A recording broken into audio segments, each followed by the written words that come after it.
Welcome to Blizzard Fire. We hope this video helps fire up your solution. In this video, I will show you how to make delicious homemade hummus. We'll start with the essential ingredients. You'll need one 15-ounce can of chickpeas, a quarter cup of tahini, the juice of one fresh lemon, 1 clove of garlic, and about 2 to 4 tablespoons of ice water. These simple components are the secret to a truly authentic and flavorful dip. Now let's get blending. First, drain and rinse your chickpeas well. In a food processor, combine the tahini, lemon juice, and garlic. Process for about 1 minute until light. Then, add the chickpeas and blend for 2 to 3 minutes. Slowly drizzle in 2 to 4 tablespoons of ice water until your hummus reaches a wonderfully smooth and creamy consistency.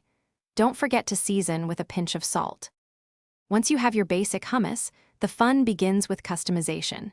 You can easily add a teaspoon of ground cumin for warmth, or blend in roasted red peppers for a sweet and smoky flavor. Fresh herbs like parsley or cilantro also offer a vibrant touch. For a tangy kick, try sun-dried tomatoes. A final drizzle of good quality olive oil always elevates the taste and appearance.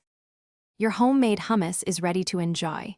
Serve it with warm pita bread, crunchy vegetable sticks, or as a spread in sandwiches. For a beautiful presentation, create a swirl on top, sprinkle with paprika, and drizzle with a little extra virgin olive oil. Store any leftovers in an airtight container in the refrigerator for up to 4 or 5 days. It's a versatile and delicious snack. Thanks for watching. If you found this helpful, don't forget to like and subscribe.